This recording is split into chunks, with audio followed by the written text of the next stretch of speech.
Cool. Alexei, what's going on, man? How you doing? Good. Thanks, brother. How are you?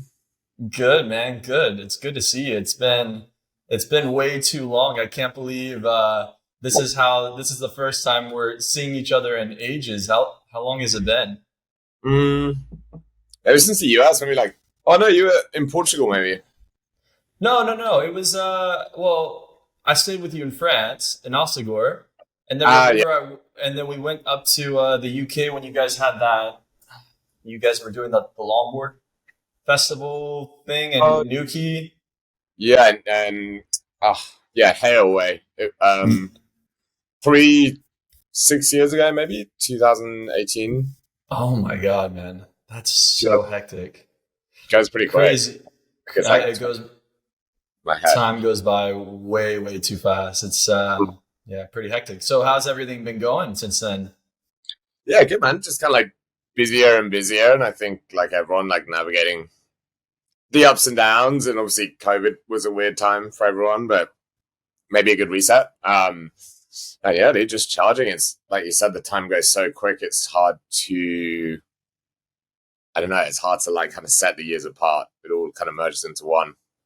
It just like, it blurs, right? It's like, Mm. it's crazy to think that that was 6 years ago. It's insane, man. And you have a broken leg now, unfortunately. Yeah, broken ankle. So I'm out for like 2 months. I'm probably What, about 6 weeks through, so near the end. Still got these guys helping me through like that. essential, Yeah, essential. Man, that looks good. That's a good look for you. yeah. Thanks, dude. The sort of the cripple, the hobble. Yeah. Oh It's not man, too that's so. Do what? It's been nice to like pause for a minute and chill and not kind of be traveling around and stuff. It's been pretty cool. I know because you're always on the go, right? I feel like one minute you're in Iceland, the next minute you're in like Africa or Asia, or I, I can't keep up sometimes. Oh, just trying to keep up with you, mate.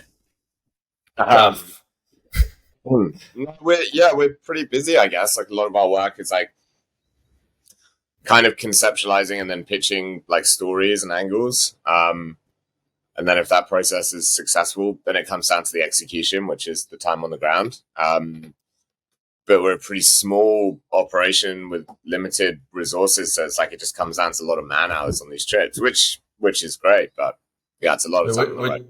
which means you have to go out and do a lot of that, don't you? You Yeah, or there's a Ben? few of us. My friend Josh as well. I'm kind of like a producer role. So yeah, there's two of us kind of mainly doing it. Like he's in Taiwan right now, so I'm obviously can't do that, and it's just like it's nonstop. Crazy, So yeah, man, crazy. it's nice like being in one place now for these 2 months and just doing everything on the phone, and yeah, Yeah. it Well, works. the weather looks nice, so Mm. I'm sure you're stoked. It's been terrible, but now it's quite nice. It's outside, Yeah, but it's perfect, back. perfect for the podcast. Mm. Dreamy. Well, man, so I'd like to actually, we can give you like a little introduction, and then we can like unfold the story from there. Like, if you can just give a little quick introduction, like who you are and kind of what you do, and then we can Yeah, kind of unfold it from that. sure. So my name's Alexei Obolensky. 33 years old, grew up in the UK, and I've been living in France in Biarritz for the past 12 years or so. A friend and I, about 2015, shit, almost 9 years ago, started a little company, like an agency, and we weren't really sure what we wanted to do. And I think an agency is quite a good word because it covers like all manners of sins, and you can do pretty much anything you want if you call yourself an agency. And what happened after a couple of years is like we really got into printing magazines, which is kind of like our main passion and like the only thing I guess that really grounds us. Like twice a year we print a magazine, but what goes into that magazine is a lot of like storytelling and campaign production jobs that we shoot for different brands across surfing, skateboarding, snowboarding, some commercial stuff as well. And yeah, part of our operation, like we have a store and an online store in France. We make like, I guess, collabs with different brands that we kind of put our name to. Like, yeah, it's a bit of an all-encompassing thing. It kind of does many different things. It's called Waste of Right. Time. Yeah, Mm. and it's just so impressive because I mean, the first time we met, I guess we can go into that a little bit too, because that was all very, very random. That's when you came over from.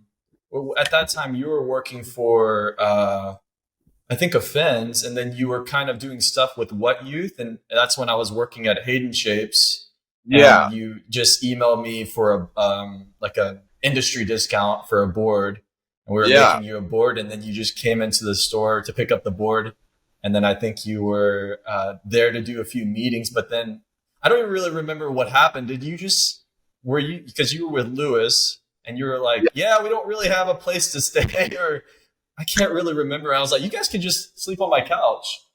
That was exactly it. You very kindly saved us. We were like, it was, we started the company in, I think, late 2014. And then this was early 2015, or maybe 16 that we met. And yeah, we were in America just kind of on a jolly, like had a few meetings, but it was really just like a friend's trip with me and my buddy Lewis. And we wanted to escape the European winter and try and score some waves in California, which never really happens. And yeah, I remember we just rolled into HS to pick up some boards, and you very kindly, we were like, yeah, I think we were going north to Santa Barbara. Then you were like, when you come back south, you need a place to stay. And you really kindly, yeah, hooked us up with a place, and that was that. Yeah, man, and we went out one night, and I think I for some reason I remember you. I thought for some reason you were still at a Fins, but I guess not because the way I remember it, I thought you said you were starting Wasted Talent or you were going to, but so at that point you had already started it because you were doing stuff with What Youth. I remember. I think maybe we'd like started it like officially, but we hadn't done anything yet. Because the first thing we did was we took a Pocky, the sunglasses brand, in distribution. The first thing we did was like a sales tour of Europe to sell the sunglasses. And I flew straight from meeting you in LA back to, I think we did Stockholm first, selling these sunglasses in February in Europe, which was a terrible idea. I think we sold like 2 pairs and spent all of our money on hours. Perfect. Yeah, it's perfect. Yeah. Uh, Man, well, it's been such a journey, but like from what I remember, I thought you were telling me in the first bit about Wasted Talent that you guys were planning on doing just a magazine. Was that the original plan, or was this idea to have an all-encompassing kind of production agency? Was that the plan all along, or did it start as a magazine and did it like evolve over time? How did that go? It started as like I guess it more started as like an agency, and we wanted to take like small brands, cooler brands into Europe that maybe weren't available here and kind of distribute them. And we always had a store. So I guess being like a retail outlet was always like pretty core part of our DNA. But then I realized that like, I don't know, I like to write, and like loads of our friends really like to do photos, and we were like, oh, and amazing photographers in their own right. And we were like, well, maybe we should just start a magazine.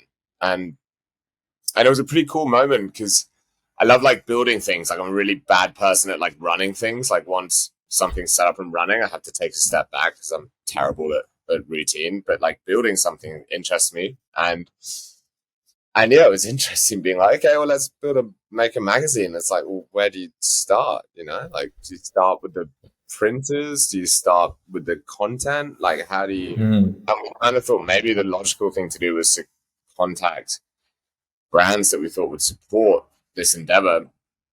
And yeah, big kind of shout out and respect to like Volcom, Globe, Vans. Like we were just selling air. Like we hadn't made a magazine. We had no idea what we were doing. We were like, we think we want to make a magazine. If we make this magazine, would you buy an advert? And we were like 24, 25, you know, so we didn't have any money. So very much reliant on like them. They were like, yeah, we'd buy an advert. We're like, cool.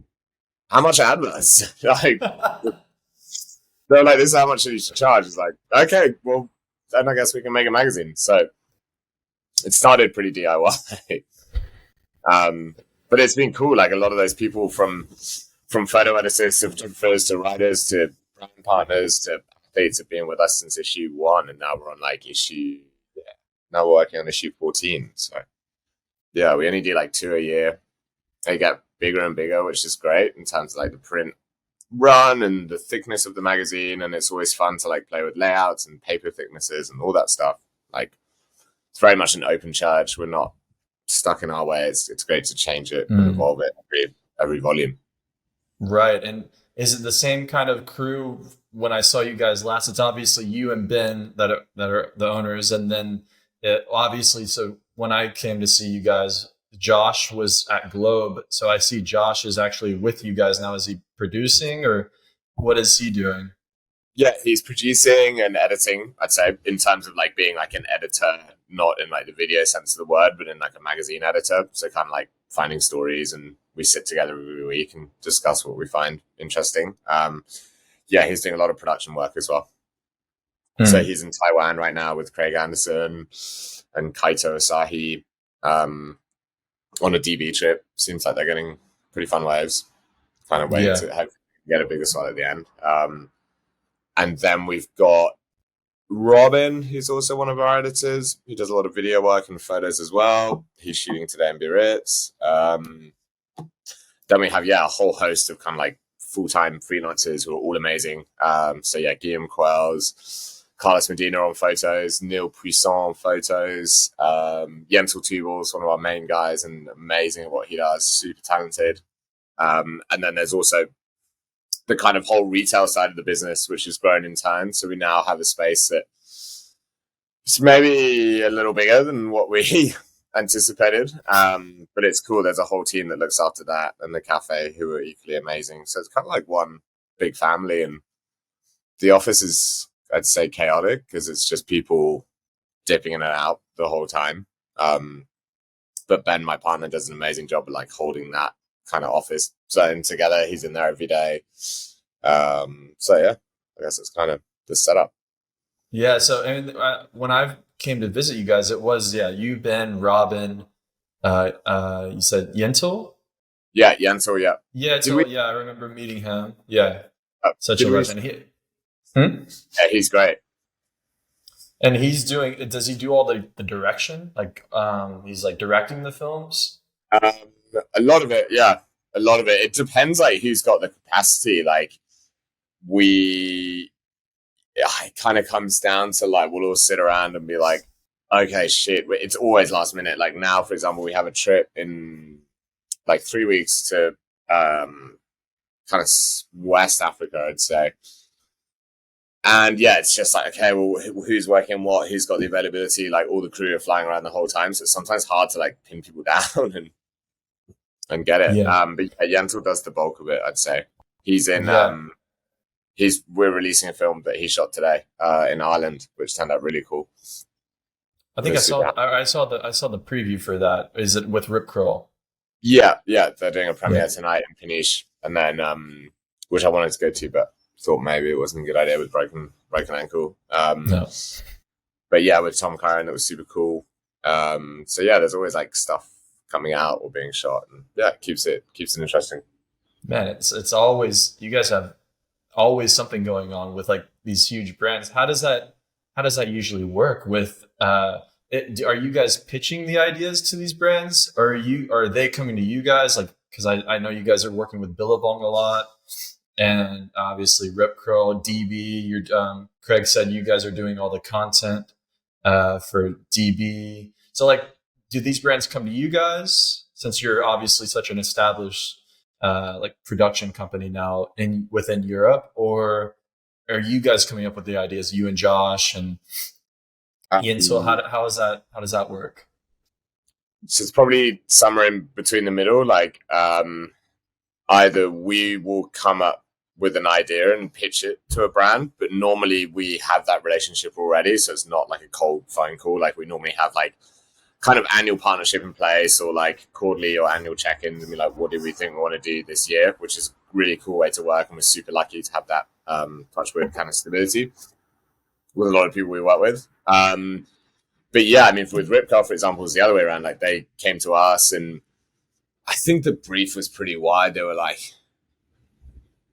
not that it was a boring brief, it was more like, we need content because we're merging all of the Instagram channels into one, like kind of like digital marketing overarching strategy. And we were like, okay, well, which like, we we just want to tell stories, right? And like stories, I believe, are the underpinning of any good marketing. Like it always has to be storytelling, whether and visually compelling with a hook, etc. So yeah, there was always a lot of back and forth, and so you kind of look at destinations and you look at athletes and you throw the ball around, and a lot of it obviously comes down to budget, because of course you'd want to take X, Y, and Z to the North Pole or whatever, but it's expensive. So there's always like you kind of realistic check-ins about what you can afford to do. So this one we thought we landed in a real sweet spot. Like Ireland's an amazing location. Garage McDade, he's a good friend of ours and probably one of the best surfers from Ireland, is on Rip Curl. So we thought it would be cool to kind of take Tom Curran there to visit him, which was cool. And then another Argentinian surfer to kind of get his take on it. And it kind of also broadens the reach to like Latin Americas as well. So yeah, really fun project. Probably didn't get the best waves ever, but the story was really cool. And yeah, that's kind of how these things come about. You'll then shoot it. You'll kind of provide a treatment, you'll shoot it, and then release can be anything from like 1 month after you shoot it to like some of the snowboarding stuff is like pretty much 10 months, you know. You just sit on it. Crazy. And I'm sure you're just always wanting to get it out, like, you know, because it's the same for me when I reach out to brands. Like I work with Arc'teryx a good bit, and I'll reach out to them, but like after we shoot the stuff, it doesn't come out for 6-7 months. So I'm always like ready for it to be shown, you know? And you're like, God, I just want people to see it, you know? Yeah. Yes and no. Like in a way, right after we shoot it, I really want people to see it, but then it's really nice, like revisiting it kind of like a few months down the line when you come to the release. Like I like that part too, being like, you kind of sit in it for a bit and then you re-release it, or so you release it and it's just cool to revisit. But we're also quite lucky because we have this whole print kind of operation that gives it like a second breath. So like, for example, like we shot this thing in Ireland in November when we were just finishing our last print issue. So it didn't make it into that one. You shoot, then we release a digital release now. What are we, like mid-March?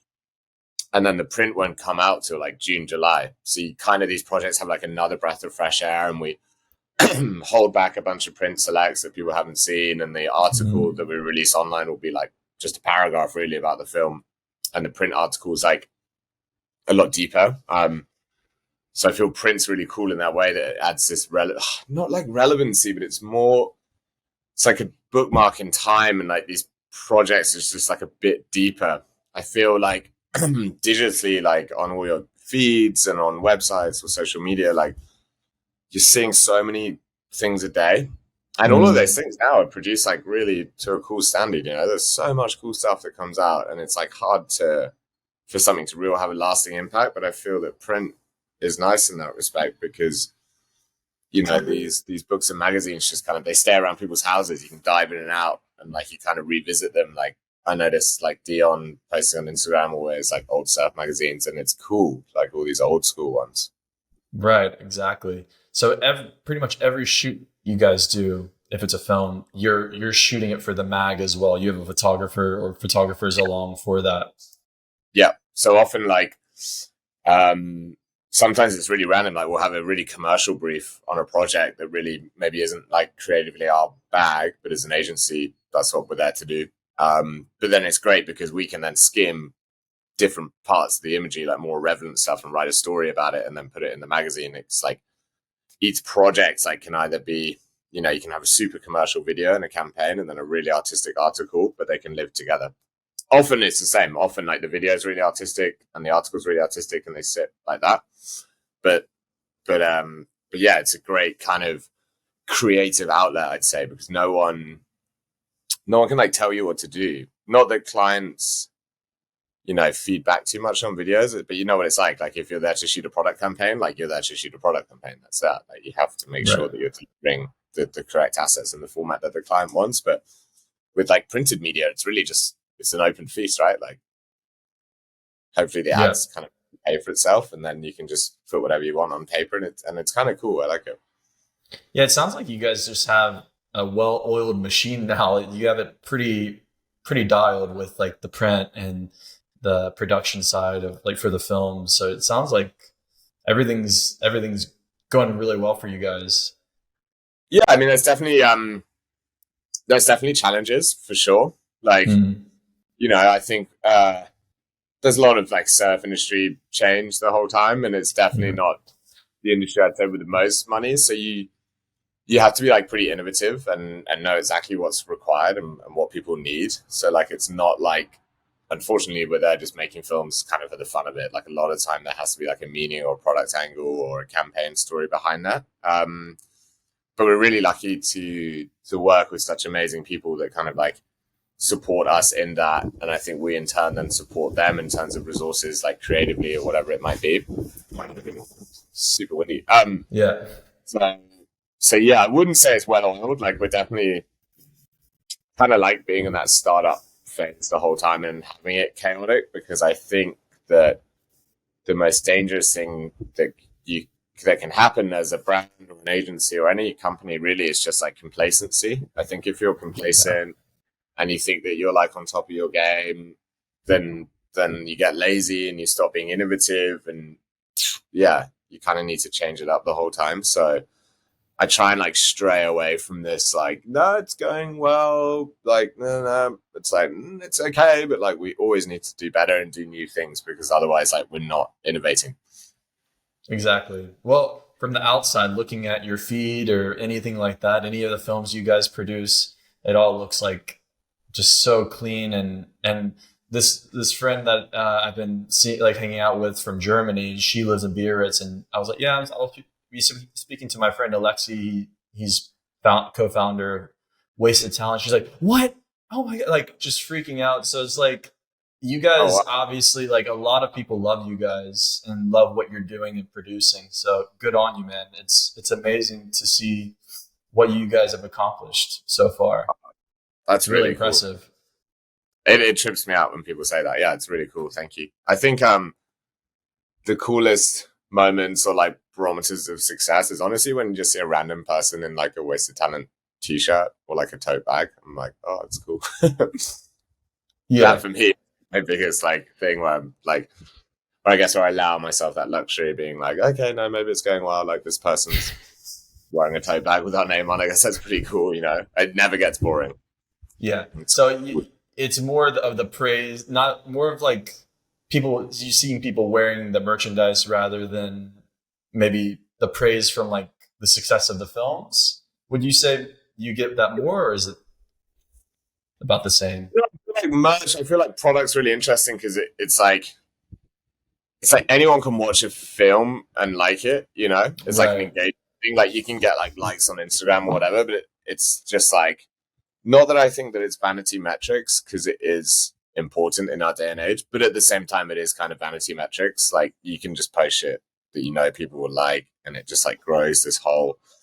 But I think it's also so easy to chat shit on Instagram, whatever. But I feel that engaging with like a product is like so different, or like wearing like a logo. It's like you've gone out and sought it out, and you've probably paid for it, and then you're like wearing something like on your body that says something someone else has created. It's like a whole nother level of like engagement with something.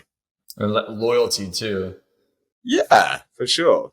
And it's Yeah. like, I think we don't try and like market the clothes or whatever too much. It's more just want to make beautiful films and then put our name on t-shirts and hats, and people buy that, and that's cool. And it does make us super stoked when we see like, if it's two of us together, like me and Josh or me and Ben in an airport, and we see someone with a tote bag, we're like nudging each other. Like, look at that. Yeah. Do you guys go up to them and say something? Because like for her, she said, I think Robin, she was in Berlin with a Wasted Talent shirt on or something, and that's how she met Robin. Is Robin Okay. came up to her and was like, "Hey, where'd you get that?" And she was like, Yeah. "I just love the brand, and because of it was in Berlin, so Yeah. funny." Cool. It's a good point. Like yes and no, because I feel that we live in like an echo chamber. So like, I know when I broke my leg, I was in Costa Rica and I saw like a few people like wearing Wasted Talent stuff. But then I was like, not like, of course they are, but it's like the kind of people that hang out in Biarritz in summer, like they're probably going to go on vacation to Costa Rica in winter. So it's not like that Santa mind blowing. Teresa. Yeah, literally is what it Yeah. was. It's not that mind blowing, but but definitely like when I see someone in London or like I saw it in New York, I think about going up, but I'm too shy to go. You're too Shit. shy. Come on, man. You No, can't too be shy. that shy. Yeah, I'm pretty shy. I don't. Yeah, no. It's just like I don't know. It's like I always think about doing it, but I'm like, what do I say? I don't want to be like, oh, where did you You're get that? like, That's cool. You guys started that. I'd more be like wanting to go up and be like, hey, just like so you know, like thank you. It means a lot. Like if it was me wearing a t-shirt from a brand and someone came up to me and was like, hey, I work for the brand or like I started this brand, whatever. Like thank you. It means a lot that you're wearing it. I think that would be like the coolest way to approach that situation. You know, I feel yeah, like oh, I started that. It's a bit. It's not really my style, but it's I a bit like. like egotistical kind of. I don't want to thank them. Yeah, exactly. Man, that's awesome.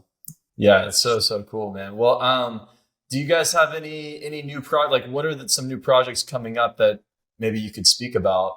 You obviously the Ireland one, but anything Ireland coming film. up? And you said that West Africa. Yeah, we're heading to West Africa. Or kind of a bit further south than that. Like Shortly, Senegal or a little. We can't exactly say exactly where. okay. In that region, like a few hours actually east of Senegal. Senegal's far west. Yeah, I mean it's waves that look like they. We're trying to find some new waves. I think that there's some like main spots that are kind of safe zones in terms of like you're gonna get waves. So that will be cool. Heading there with a few South African surfers. Then the idea is this summer to do a big bus tour in like a big tour bus and tour that movie and a few other movies around like Portugal, Spain, and France, and maybe up to the UK. So if anyone listening is in Europe this summer, we'll be doing a bus tour, which will be pretty fun. Kind of probably will take years off my life, and probably won't drink from now until then, and then after. And then what else? We were in Japan this winter shooting some snowboarding stuff with Arthur Longo that turned out really cool. That will be released at the end of this year. We're looking at opening a retail space in America this summer. I mean, in the works, like a few ways to get there. But yeah, that is the goal. If it's not this summer, it'll be next summer. So kind of starting with a pop-up store and then maybe something more permanent. Wow. And then there's always a lot going on. It's so great. It's weird. Sometimes you look at your calendar and you have nothing, and you think that it's just all stopped, and that everyone's like, it's over, you know. And then slowly but surely, the calendar kind of starts filling up again into the summer, and so exciting, man. And where is the pop-up store going to be? Like California or? Yeah, we're looking at California. I feel it's like the most natural place. Definitely relevant.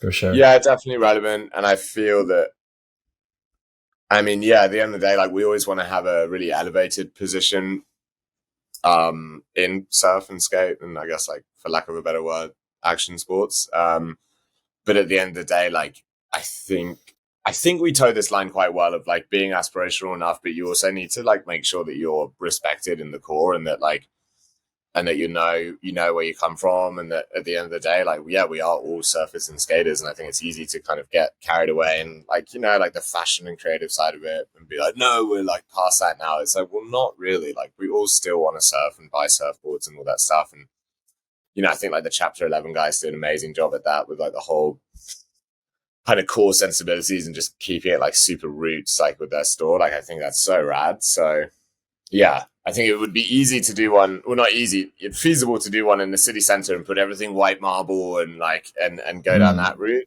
which is cool. Don't get me wrong. Like there's space for that, but I think we want to be, at least in terms of location, a bit like close to the action in terms of surfing.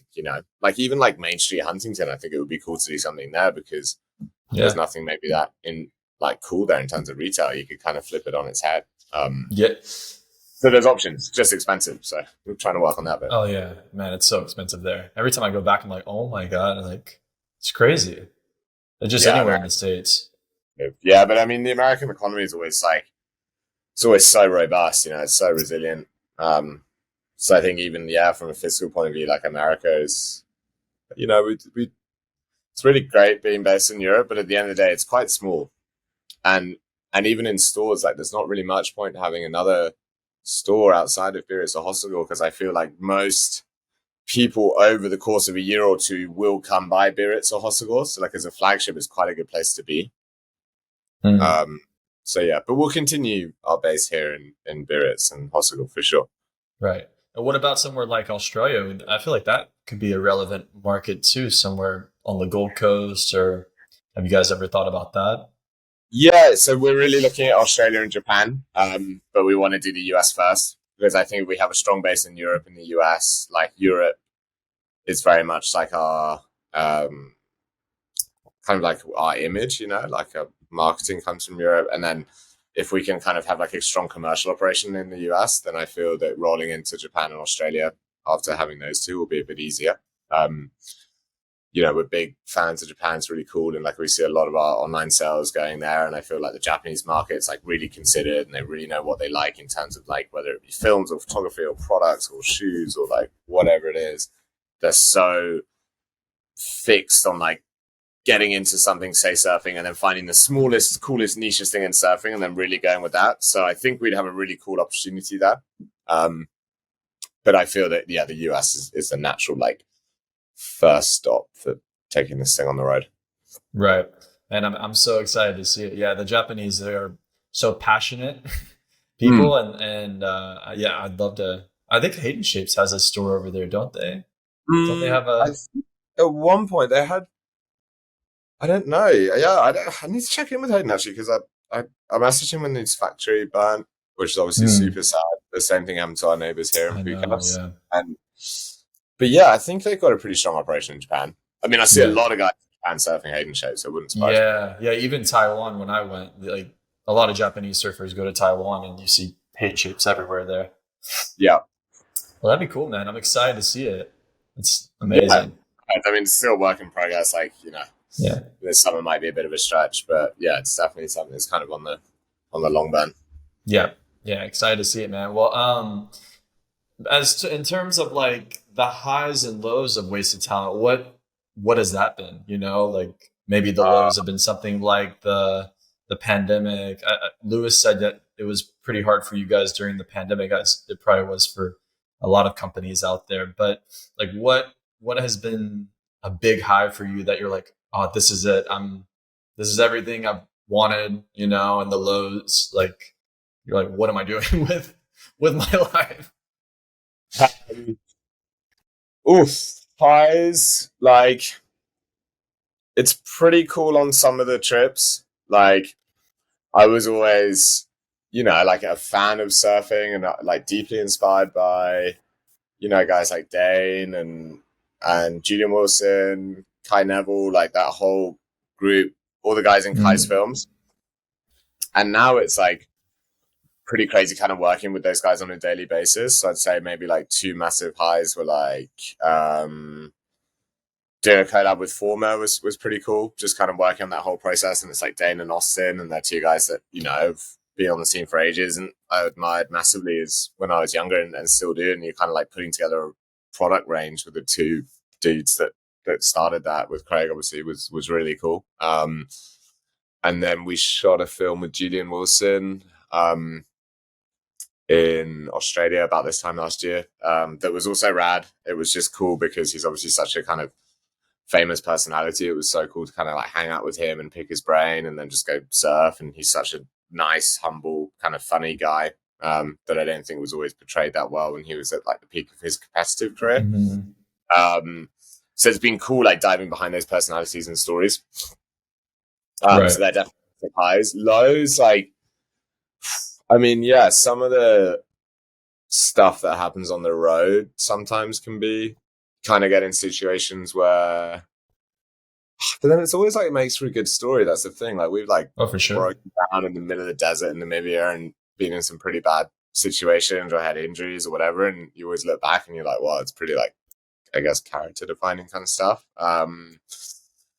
Some of the lows, I mean, yeah, honestly, running a business isn't without its lows, just on the business side of things. Like there's definitely tough times like in COVID or dips in cash flow throughout the year where you're struggling, it's not always sunshine and roses. I think every business, I'd be I think everyone celebrates their successes, which is great. But I don't know anyone that's started a business that's been like, oh yeah, it's just been like smooth sailing. Every year you make a profit, and then the next year you make more profit, and the next year you make more. Like there's peaks and troughs, So definitely like there's some low points in managing, I guess, the cash in the business, and in times where it's not always easy. And sometimes, for example, now all the board riders brands being sold, there's been pretty much it's been hard to work with those brands for a year or so because it's just been a period of transition. But often you rely on those guys as like key clients. So you're kind of there with staff and bills to pay, and you're like, hey, we need to make something happen here. And it's not always in your control. But no, I mean, French administration's a massive low. Wouldn't recommend it. Anyone's want to start a business in France, French probably a pretty big low. But no, honestly, there's not. Very lucky every day to be really excited about going to work, working with, some of my best friends, who are amazing people. So yeah, the lows are shared with your friends. So it's kind of like, you never really feel alone in it. Yeah. Which is nice. It makes it better that you're all working towards a goal, and you're all doing something you love. I think that makes a big difference. Yeah, no, exactly.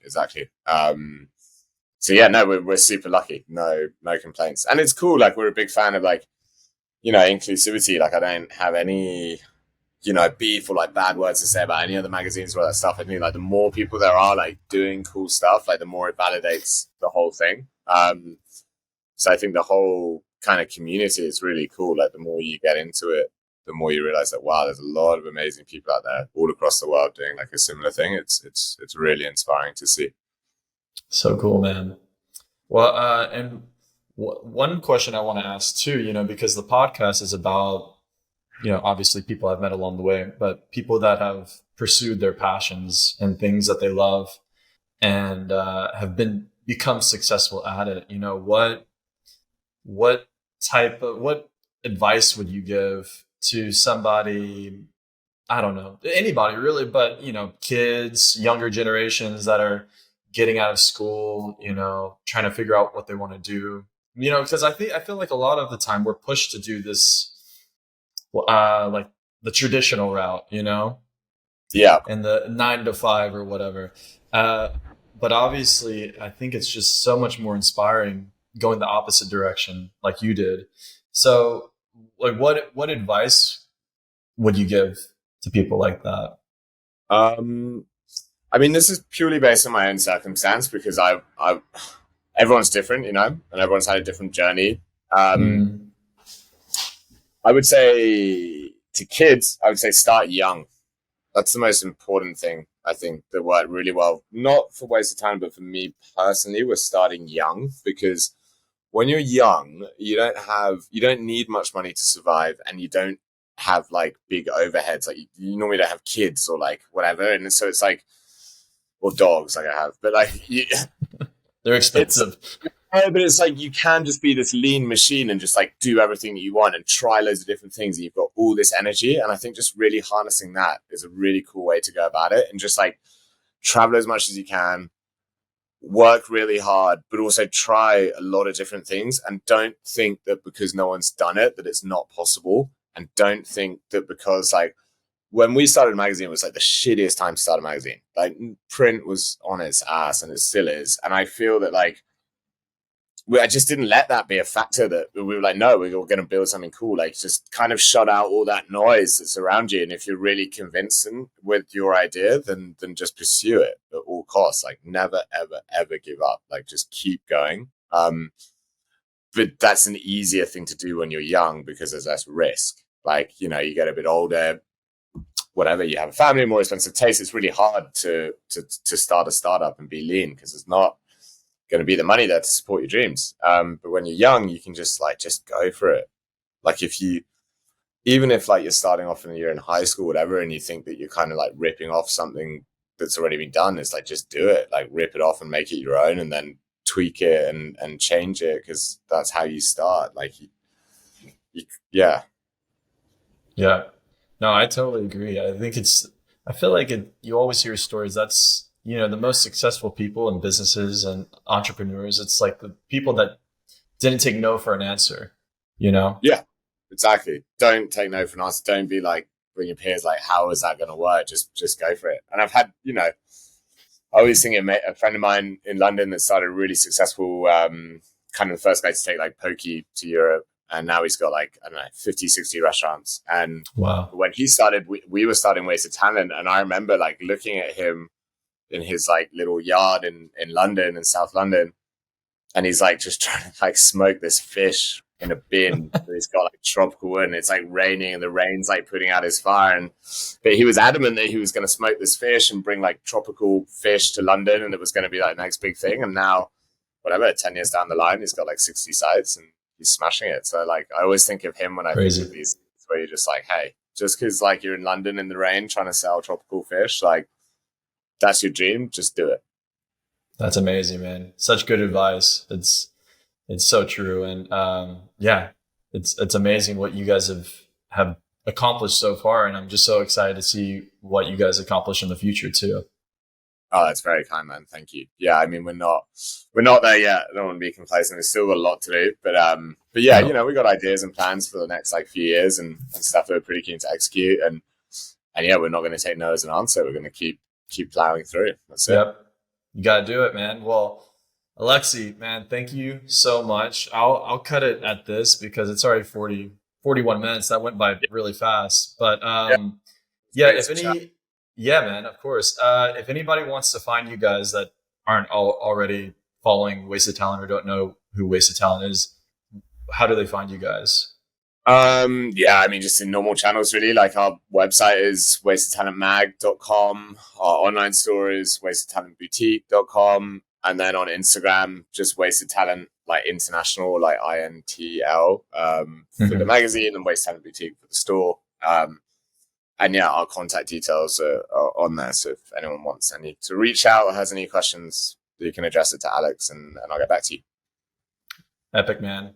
Well, Alexei, man, it was so good to see you. Thank you again for coming on. You're a legend. I still can't believe it's been 6 years, but I'll have to let you know next time I'm in France, man, you ghosted me last time I went to France. So I gotta see you next time. The heat of those days. I remember I felt so bad.